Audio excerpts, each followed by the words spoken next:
Seja muito bem-vindo ao Clube Neo, o podcast onde propósito e performance se encontram. Aqui a gente conversa com profissionais que fazem a diferença, não só pelos cargos que ocupam, mas pela forma como enxergam, sentem e conduzem o que fazem. Gente que está liderando, transformando e deixando legado real no mundo dos negócios. Eu sou Sheila Nandelli, apresentadora com mais de 10 anos de experiência na imprensa e consultora imobiliária. E eu sou a Ellen Cardoso, CEO da ANEL, tenho mais de 15 anos de atuação no mercado, sou especialista em marketing e também a maga de eventos corporativos e juntas. Conduzimos conversas que revelam que realmente sustenta grandes lideranças, clareza, coragem e presença. E já quero agradecer a parceria com Wagner Dioli, da Wagner Dioli Studio, que é o responsável pela direção de TV aqui no estúdio. Hoje vamos conversar sobre um assunto que influencia demais a vida de milhões de mulheres: saúde feminina, metabolismo e bem-estar. Nossa convidada é Irla Santana, nutróloga especialista em cirurgia de mama, que dedica sua atenção ao cuidado integral da saúde da mulher. Ela tem trabalhado temas importantes como prevenção do câncer de mama, saúde hormonal, menopausa, emagrecimento e qualidade de vida.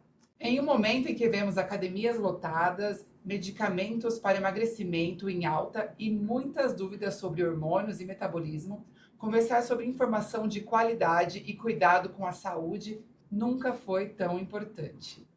Seja muito bem-vinda, Irla. Bom, vamos começar aqui entendendo um pouco da sua trajetória e queria começar te perguntando o que te motivou a atuar na saúde feminina? Então, acho que foi uma construção. Quando eu terminei medicina, fiz cirurgia geral, queria uma outra especialidade. E para mim, trabalhar com mulheres não era uma coisa assim que eu acho que vinha do coração, não. A priori, eu sempre fui mais conectada com o mundo masculino. Cirurgia geral é masculino, né? Trauma. E eu comecei a ler o livro da Cláudia Arantes, A Morte é um Dia que Vale a Pena Viver. E ela começa a falar do paciente paliativo, né? Que quando você está morrendo é que você aprende por que você deveria estar vivo. E isso me deu impactou minha vida, impactou porque eu queria ajudar os meus pacientes oncológicos. Eu comecei a olhar o paciente oncológico de uma forma diferente. E aí, nesse processo, eu passei por uma situação não de câncer, mas em que eu vi que a morte poderia chegar. E dentro desse processo que eu passei, ele teve algo delicado com mulheres. E aí eu vou trabalhar para mulheres. Sensacional isso, né, Sheila? É profundo, né? A gente Profundo. vê que os médicos ele têm sentimento, sim, às vezes a gente acha que não, né? É, Né? Mas a gente não, fica mas com foi- receio, né? é. Achando que eles são um pouco frios, né? Até para dar uma notícia, enfim, para falar a situação ali. Mas você vê que às Não, vezes, né? tem sentimento Esse é a ali. nossa ideia aqui, é trazer essas experiências para poder as pessoas se sentirem mais acolhidas. E acredito eu, então, que foi daí que surgiu o seu interesse em trabalhar com câncer de mama e saúde metabólica. Uhum. Eu comecei a especialização em mastologia e dentro da mastologia eu trabalhei muito com a paciente paliativo, então foi uma experiência incrível. Só que eu ficava com aquele questionamento. Eu sempre gostei do autodesenvolvimento, da performance, gostava muito da parte da nutrologia e inicialmente eu sempre falei, quando eu terminar a mama, quando eu terminar a masto, eu vou fazer nutrologia para mim. Aí, atendendo aos meus pacientes, eu não conseguia ajudar e mudar o quanto eu poderia, na vida, marcar a vida daquela minha paciente. Então, eu disse, eu acho que as duas áreas, elas casam. Eu acho que eu posso, sim, trabalhar operando mama, mas eu posso atuar na prevenção. que a maior parte do câncer de mama, ele tem a ver com o estilo de vida. 70%. Então, eu pegaria na minha mente, né? Eu pegaria um leque maior de pessoas, um leque maior de mulheres. Eu conseguiria ajudar mais mulheres. Maravilhoso, né? Muito. E aí, falando um pouquinho mais sobre a saúde feminina, existe algum erro muito comum que as mulheres cometem quando o assunto é saúde? Gente, parece clichê, mas é verdade. Todas as pacientes, elas chegam no consultório com o mesmo discurso. Então, doutora, eu engravidei, eu tive filho, e aí eu fui me deixando, cuidando do casamento, da casa, do trabalho, e agora eu quero cuidar de mim. Então, assim, é difícil, porque não é fácil você conseguir se priorizar. Mas, assim, o que eu vejo hoje no movimento social, a mulher ela tem mais consciência que ela precisa olhar para si. Hoje, por isso que é tão importante rede social, por isso que é tão importante encontro de mulheres, porque a gente começa a se espelhar, a gente começa a mudar um comportamento, um vício de comportamento, de que a mulher ela não tem tempo para si, que ela não pode delegar um tempo para si. Hoje a gente vê que outras mulheres, né, elas começam a ver que isso é possível. Quando eu vejo que na sua vida você consegue trabalhar, cuidar da sua filha, acompanhar a sua filha, Sim. os seus filhos, e ainda consegue se cuidar, por que eu não posso? Mas você sabe, Ela, que comigo não era assim, tá? Eu tinha isso também de não ter tempo para mim. E aí, fazendo terapia, ela falou assim: você tem que ter um dia para você, Ellen, sem filho, sem nada, um dia. E eu fiz exatamente isso e que me ajudou eu ser quem eu sou hoje. Então, eu brinco, sexta-feira é dia das mulheres. É o dia de eu ir pro cabeleireiro, é o dia de eu ir ao shopping, buscar alguma coisa para mim, é o dia de eu me movimentar, algo a benefício da Ellen, né? Então, isso eu demorei muito e com a maturidade eu aprendi isso. Então, o que você está falando é muito verdadeiro. A gente às vezes sente culpa de deixar o filho em casa, de não ter uma comida, ou de deixar o próprio marido, né? Eu esquece a academia, fica sempre para aquele segundo plano. Então, as mulheres hoje passam muito por isso, né? E aí acho que também entra a questão das ações, né? Quando tem ação, que a ação vai até as mulheres, sabe onde que está ali, tem um grupo de mulheres e existem ações que faz com que a mulher de repente lembre e fala, deixa eu me cuidar aqui, porque já vi muitos momentos assim as pessoas falando que foi uma ação, que através daquela ação ali identificou algum possível problema, que endereçou ela aí até algum especialista e ali ela descobriu alguma coisa a tempo de cuidar. Então, as ações também são importantes, né? Para, de repente, a mulher não vai até um consultório, mas a ação facilita esse caminho. Sim, porque você começa a entender que tem solução, né? A questão da gente se isolar, e isso é natural do ser humano. A gente quer mostrar uma vida perfeita, mas a partir do momento que vem alguém no grupo e que fala da sua vulnerabilidade, que fala que carrega uma culpa, a culpa da mulher que conquistou o mercado de trabalho, mas que também quer ser mãe e também quer se cuidar. Quando alguém fala nos meus grupos com as minhas pacientes oncológicas, o quanto a gente descobriu, até brinco, eu vou fazer um estudo da proporcionalidade de culpa e mágoa e câncer de mama. Quando a gente descobre, e às vezes a gente só precisa daquele espaço, daquele momento. E a partir daquele momento, algumas chaves são viradas. E quando você vê que pessoas tiveram atitude e tiveram resultado, a gente não está falando de uma vida perfeita. Com porque certeza. a gente tem que vai equilibrar várias balanças. Mas a gente está falando que é possível. Sim. E que é direito. Irla, fala pra gente qual o exame que muitas mulheres deveriam fazer e acabam não fazendo, não se preocupando, um exame que seja muito assim, ah, principal, sabe? Para a gente poder, o mínimo a ser feito. Então, quando a gente antevê, sempre vai ser a melhor forma, né? Em qualquer aspecto da vida. Então, quando o rastreamento do câncer de mama com mamografia anual se tornou uma realidade no Brasil, a gente teve uma queda do câncer de mama. O que eu posso dizer do meu dia a dia trabalhando com mulheres? As mulheres, elas conseguem muito fazer aquilo que é prevenção de doença.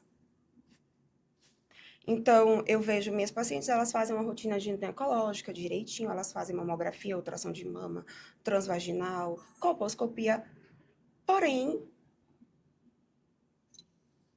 culturalmente, a medicina ela está muito ligada à doença. Esses exames são excelentes. Mas o autoexame de se perguntar, por que eu estou cansada? Esse cansaço é normal? Por que eu acordo, meu rosto parece mais inchado? Por que eu não estou conseguindo dormir direito? Por que eu estou com os despertares? Então, esse tipo de queixa clínica, a gente vai, sim, algumas delas vão aparecer, a gente consegue mostrar ao paciente de acordo com o exame laboratorial. Mas eu acho que o primeiro exame, o exame que mais falta ainda hoje, é a consciência de que não é normal você se sentir cansada. Não é normal você ter queda de cabelo. Isso pode sim representar alguma alteração fisiológica, principalmente hormonal. Não é normal você seguir uma dieta e não emagrecer, às vezes até acumulando mais gordura, mais peso. Então, esse movimento da menopausa, né, com muitas mulheres hoje famosas conversando sobre o assunto, foi muito bom, gente. É isso que a gente estava falando. Quando vem alguém e fala, você identifica. Por isso que é muito bom os encontros de mulheres. Ah, mulher gosta de encontro porque ela gosta de se vestir. Ela gosta de aparecer. Não, esses encontros, eles mudam. Eles mudam hoje os consultórios. Com certeza, o meu consultório, por mais ou menos 30%, são queixas de perimenopausa e menopausa, que você hoje começa a entender. Ah, isso é um problema? É, Então, a autorreflexão sim. é o exame que a gente mais precisa valorizar. Ou então a gente justificar que isso é normal, né? Que é uma fase da vida e que a gente não precisa ter nenhuma ajuda, não Uhum. é? Você fala, ah, eu tô na menopausa ou pré-menopausa e E fica muito ponto. mais fácil de lidar com a menopausa quando aceita, vai entender o que causa, Exato. o que causa assim, né? Os sintomas, entender os sintomas. Fica mais fácil de lidar com a menopausa, né? Não, é assim, eu acho que muitos casamentos não teriam terminados se essa divulgação dos sintomas de perimenopausa Sim, fosse do conhecimento É, da população social. é verdade.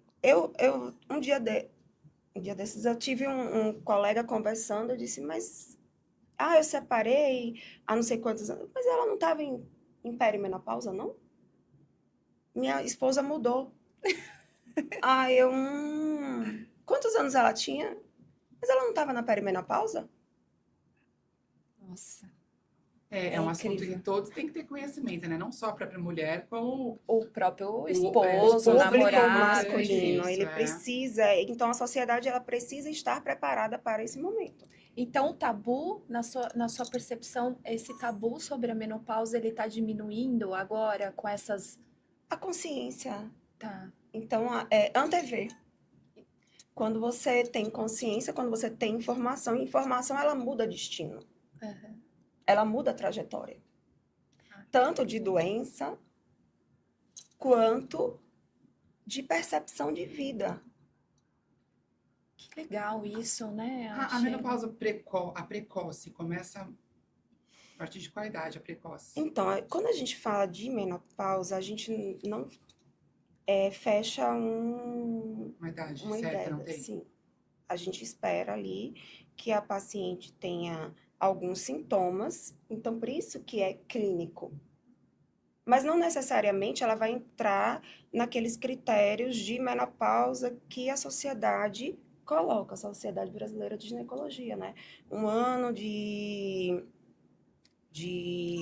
ausência de menstruação, com alterações laboratoriais.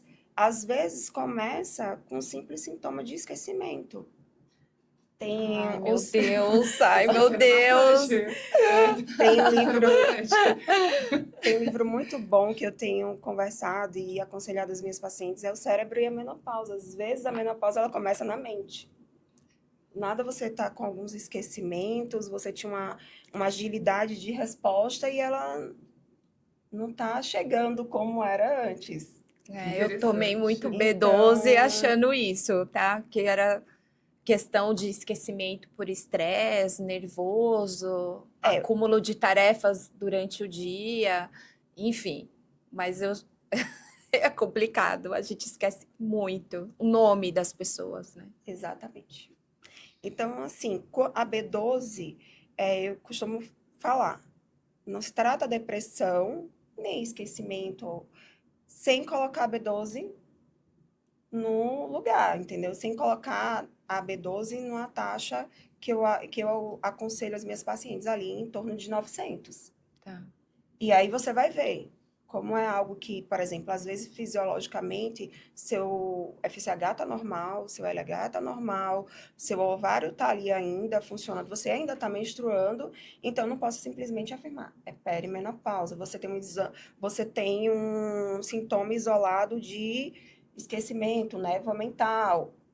Mas, quando eu reponho e ainda persiste, aí eu começo a pensar, o que está acontecendo? Aí Entendi. você começa a estudar o comportamento ambiental da paciente.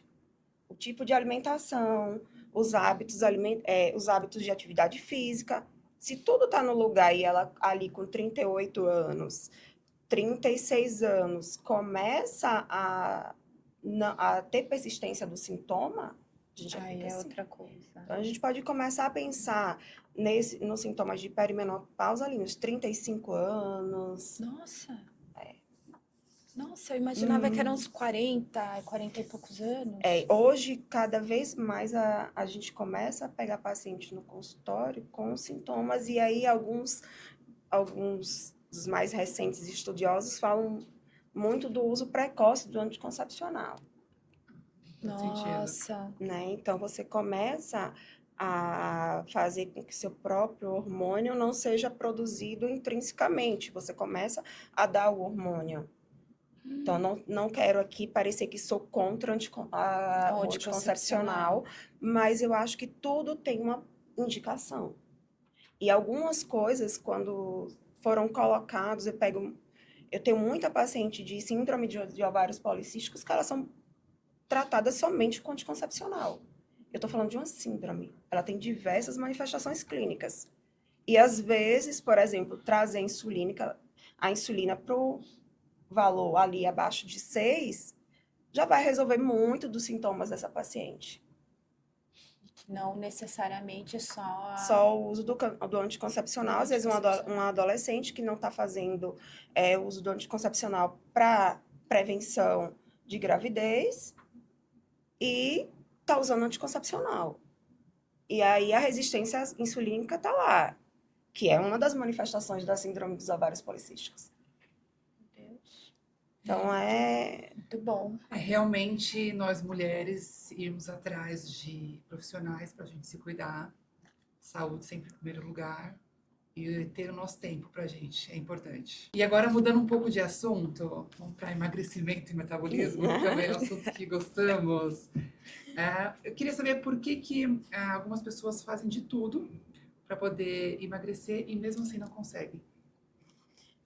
A gente tem uma máxima no emagrecimento que emagrecimento é déficit calórico. Sim, mas a gente precisa entender como estão funcionando os seus hormônios. Se a paciente, ela pode fazer déficit calórico, sim, mas se ela está com TSH, por exemplo, acima de 2, mesmo com T3 normal, se ela tem um cortisol, por exemplo, alto à noite, de manhã ele está baixo, ou então ele está muito alto pela manhã e eu não consigo regular esse cortisol durante o meu dia. Se eu tenho uma resistência insulínica, né? A paciente, não, ela tem a glicemia abaixo ali de 100. Mas como é que está a insulina dessa paciente? Então, às vezes fazer o déficit calórico, mas eu como tão pouco, doutora, não está sendo efetivo porque os seus hormônios estão todos bagunçados. E às vezes não é um bagunçado que está fora da faixa laboratorial. Então é esse olhar. E aí, mais uma vez, onde a gente fala antever. Sim, e aí, pegando essa informação, a gente pode entender que somente dieta e academia não é o suficiente. Na grande maioria das situações, não, porque a dieta e a academia ela vai ser efetiva, sim. Ela tem que andar junto como mudança de estilo de vida. Porém, a maioria das pessoas, quando elas chegam extremamente inflamadas, com seus hormônios alterados, porque às vezes a consequência da barriguinha ela vem depois de muito do seu corpo ter tentado entrar em homeostase. E aí, uma hora seu corpo não consegue essa homeostase, ele vai começar a mostrar sintomas visíveis. E uma dúvida, doutora, quer dizer então que, por exemplo, a gente tem ali as referências do exame de sangue ali, né, que a gente faz no exame geral. Então, essas referências nem sempre, me corrija se eu entendi errado. Então, nem sempre essas referências estão de acordo com a Ellen, por exemplo. Eu posso ter um perfil individualizado, diferente daquele parâmetro ali de comparativo. Então, o meu corpo reage de uma forma e o seu de outro. Então, por isso que precisa pesquisar a fundo essa questão hormonal também, para poder chegar aí no êxito, né, da sua estratégia, do seu objetivo, é Sim, isso? sim, quando a gente fala de faixa de laboratorial, é importante, sim. Mas quando eu tenho um indivíduo na minha frente, eu tenho a história dele. Entendi. Eu sei, minha mãe tem hipotireoidismo. A minha mãe, ela teve uma menopausa com 38 anos. Então, tudo isso Então, impacta, né? é o exame com o indivíduo que está ali na minha frente. A Entendi. pessoa que eu estou assistindo. Perfeito. Doutora, aí pegando um pouco todo esse gancho, o gancho de toda essa história, indo para a parte de hormônios. Os hormônios podem realmente impedir alguém de emagrecer? Sim, certamente, né? O desequilíbrio hormonal, e eu costumo simplificar para os meus pacientes, um hormônio desequilibrado vai desequilibrar outro. Então, é uma cadeia. Nós somos um organismo que nós somos integrados. Por isso, hoje, da medicina integrativa, porque a gente entende que algo, quando apresenta-se como doença, lá atrás já descompensou outras coisas, porque o meu coração ele não bate fora do meu corpo, Sim, ele bate dentro do meu corpo que está interligado a outros órgãos. entendi. E quais são os sinais que a gente pode ter e entender que talvez o problema seja hormonal? É o sinal? A gente tem, por exemplo, por isso que eu falo, sonolência, o cansaço excessivo, queda capilar, a gente começa a ter muitas pacientes chegam, meu metabolismo está lento. Sim, Às vezes a gente tem ali uma alteração, sim, já não é um hipotireoidismo, mas está alterado, e que isso está exigindo do seu corpo cada vez mais produzir. Então, a gente tem alguns sintomas clássicos de deficiência, de alterações hormonais, queda de libido, às vezes não é, minha testosterona está baixa, mas assim, ela está baixa ou eu tenho uma doença como o SOP, onde eu tenho um DHT mais alto? Então, eu tenho... A maioria dos sintomas, eles me remetem a alguma alteração em algum tipo de hormônio. Perfeito. Doutora, essa questão de emagrecimento, a gente está num momento em que muitas pessoas estão magras, conseguindo emagrecer, graças ao Monjaro. Uhum. O Monjaro, ele é uma solução ou ele é apenas um atalho? Então, o Monjaro, ele tem mudado estatísticas, né? Sim. Eu realmente posso dizer, eu sou fã do que eu vejo na minha prática clínica, dos efeitos. Porém, eu já tive muito paciente que comecei a tratar, pouca resposta. E aí é onde entra a parte hormonal, onde entra estar com alguém que esteja atento ao todo. Senão vai ser uma medicação, você começa a aumentar a dose para poder ter uma resposta, e essa resposta não chega. Sim. E é o que eu falo, assim, mudança de estilo de vida, ela tem que existir. Eu costumo dizer, o Monjaro ele vai servir como uma folga para você ganhar uma empolgação, mas a sua parte de mudar seu estilo de vida, de casar com atividade física, ela é inegociável. Sim, não tem como ficar só no Monjaro e a Não vida tem, continuar no não baú. tem, não tem. Perfeito. E em relação a risco, existe algum risco de se aplicar o Monjaro por conta, sem um cuidado, uma assistência médica? A gente tem algumas poucas contraindicações do uso da droga, porém, quando não é assistido, você pode entrar naquele viés de emagrecer sem qualidade. Sim. Então, essa perda de peso com ele, com a monitorização, tem que ser bem controlada. A gente também tem riscos, por exemplo, de desenvolver pancreatite, porque o paciente ele gosta da ausência de fome e ele gosta do peso da balança. Mesmo que você mostre, ele quer o peso da balança descendo. Às vezes ele está convertendo, né? Ele está fazendo uma troca, uma modulação corporal.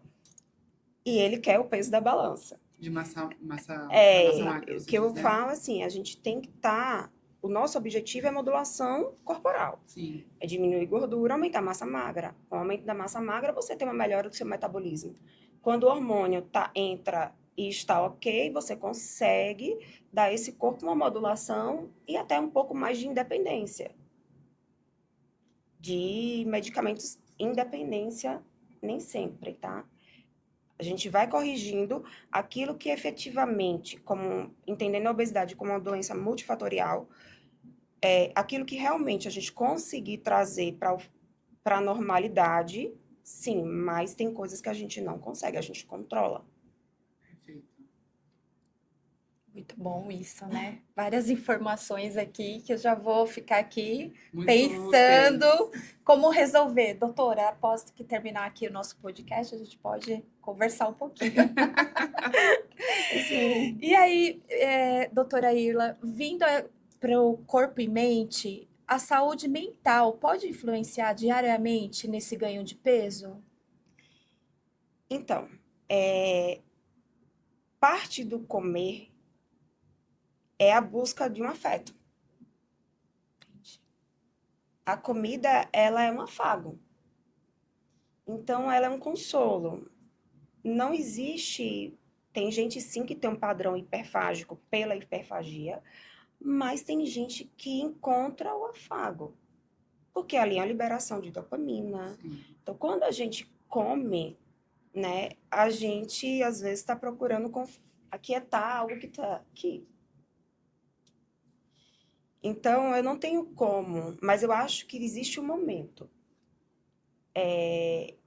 Cabe ao seu médico entender o seu padrão, o seu comportamento. E eu falo, você como médico tem que conduzir o seu paciente a novos vícios, bons vícios. Paciente que está entrando na linha da academia, isso tem que existir, é intencional. Mas, assim, ele tá e ele tem um problema muito sério com o vazio emocional. Eu disse, gente, vamos substituir o comer comida pelo comer livro? Aí eu começo a introduzir a ideia, começo a indicar alguns livros que eu acho muito bons de ler, que são gostosos. E a pessoa começa a trocar os vícios. Um vício que prejudica por um vício que pode trazer uma construção, um autodesenvolvimento. Um esporte, Um né? esporte, uma corrida, Um uma hobby. leitura, pintura. Então, assim, isso tem que existir, mas isso tem que saber colocar, tem que ser bem colocado. Seu paciente, é responsabilidade do médico. Uhum. Porque às vezes não está claro para a minha paciente que ela precisa disso. Então, a partir do momento que eu, como autoridade naquele assunto, coloco isso para ela, a gente vai ter que resolver juntas. Bom. Que legal isso. Então, você está sempre fazendo essa imersão junto com o seu paciente para que você possa acompanhá-lo do começo até o fim, né? Todo o processo, inclusive fora do seu consultório, até para você entender como é o dia a dia desse paciente. E eu costumo falar que não tem fim. O processo de chegar no peso que o paciente quer é um. E aí, o reganho. Sabe qual é o maior fator para reganho de peso? Não. Estar distante do seu médico. Porque quem vê, quem entende, eu tenho aquele histórico, e eu costumo dizer, gente, vocês podem até me abandonar, mas procurem outro profissional. Precisa, porque eu tenho o olhar. Não é porque eu sou melhor, mas é porque eu sou mais neutra. Eu não estou vendo boicotes, eu não estou vendo a vida muda, né, gente? A gente está aqui com a vida mais estável, depois começa a passar por problemas e a gente começa a comer. E aí você tem aquela folga, daqui a pouco você vai na folga. Quando você ganhou 20 quilos. Aconteceu isso comigo. É prova viva. Eu sou a prova viva E é tão disso. bom quando encontra um médico, uma médica que te estende a mão e você pode confiar. E melhor ainda, quando chega no resultado, a gratidão que vem por ter acreditado, segurado na mão e ido até o fim é gratificante. É. Muito bom. Eu acho que a gente precisa cada vez mais desse olhar de atenção, de carinho, né? E é o que a doutora falou. Às vezes a gente só está procurando alguém para um acolhimento, né? Para entender o nosso dia a dia, o método, né? A forma que a gente vive, né? De que maneira vivemos, né? Nesse mundo hoje que a gente é consumido só pela beleza das pessoas em redes sociais, né? E a gente fala, poxa, para conseguir isso eu vou ter que ter muito dinheiro, eu vou ter que ter muita. Fazer vários procedimentos, e às vezes não é isso, né? Às vezes é só você olhar um pouquinho internamente, né? O que você pode mudar?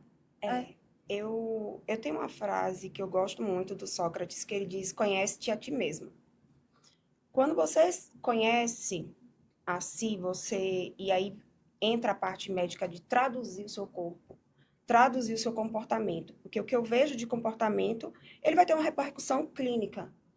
Então, quando eu mostro para o meu paciente que eu dou poder para ele, porque eu tenho que transferir esse poder para ele. Sim. O poder de se conhecer, de traduzir aquilo que está acontecendo com ele, aí eu digo, você imediatamente pode começar a traçar estratégias. Tem um comportamento que eu chamo de impulsividade alimentar, que não é a compulsão. Aí eu ensino para os meus pacientes, faz um prato, come, tá todo mundo na mesa, respira um pouco, sai um pouquinho da mesa, respira e se pergunte, eu ainda estou com fome? Se a resposta for não, você volta para a mesa com aquela consciência. Porque na impulsividade, sem perceber, você já comeu. Você já fez um prato, fez outro. Então, conhecer. E como a terapia, né, a psicologia, muitas vezes a gente vai no psicólogo com um problema achando que é algo de outro mundo. Ele, com a expertise, ele traduz aquele problema para você. Sim. E aí você cria. Eu gosto que o meu paciente ele tenha independência, porque quando o meu paciente ele tem independência e ele constrói um caminho, foi ele que construiu. Você ajudou, auxiliou, mas Você vai ali auxiliando, mas ele tem Ele propriedade consegue, sim. daquilo que ele teve consciência e começou a modificar. Então, eu posso dar os métodos, o meio, mas a parte que pesa muito nessa questão, que é a parte psicológica, é muito da consciência do paciente. depende de cada um, né? É o seu dever de casa. Sim, com certeza. Foi uma delícia, a gente quer continuar, mas para a gente fechar aqui com chave de ouro, doutora Irla, as academias estão cada vez mais cheias. E aí a doutora acredita que é porque as pessoas estão nesse caminho mais saudável? O que está acontecendo? Dá esse recado para gente. Então, eu posso falar que atividade física, a gente tem um gene mais ligado mais à obesidade, que é o FTO. O fenotipo, a manifestação desse gene, o único fator que consegue modificar a atividade física.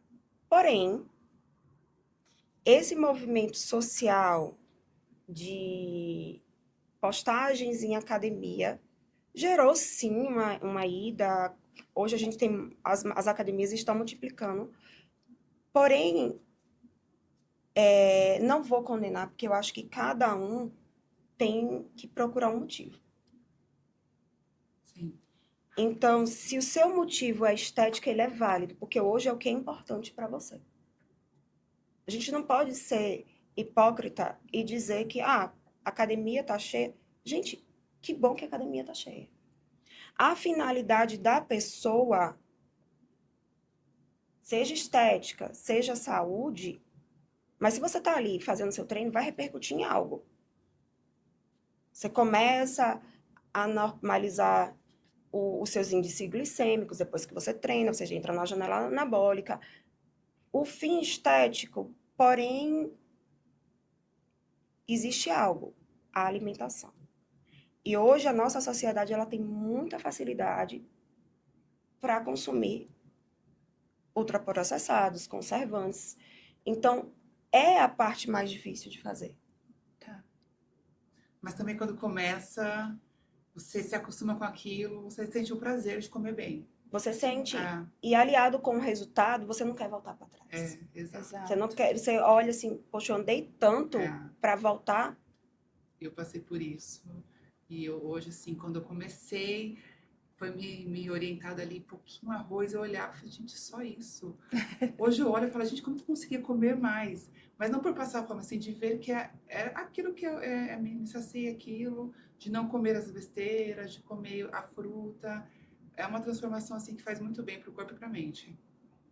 Por isso que o paciente ele tem que saber, porque ele precisa ter propriedade, ele que vai fazer as escolhas. Doutora Yura Santana, que papo gostoso. Muito obrigada pela sua Obrigada. presença aqui. Obrigada, a gente Prazer. adorou. Eu agradeço trazer tanta informação, tanta coisa bacana para a gente, né, pensar e repensar. É uma honra ter você aqui, doutora Irla. Obrigada. Obrigada. A mensagem é que existe um caminho. Procure seu médico, procure sua médica. Doutora, deixa seu Instagram para quem quiser te acompanhar nas redes sociais. doutora.irla Santana. É o Instagram dela. Muito obrigada mais uma vez pela sua Obrigada, presença. doutora. Obrigada pelo convite, meninas.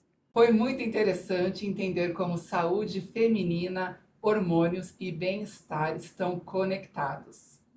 Irla, muito obrigada por compartilhar seu conhecimento e esclarecer tantas dúvidas importantes. E para você que está nos ouvindo, se esse tema faz sentido para você, continue acompanhando o Clube Neo Podcast. A cada 15 dias voltamos com um novo episódio, sempre trazendo conversas relevantes com profissionais que estão transformando conhecimento e impacto na vida das pessoas. Você pode ouvir nas principais plataformas de áudio. Ative as notificações e compartilhe este episódio com quem também pode se beneficiar dessa conversa. Até o próximo episódio.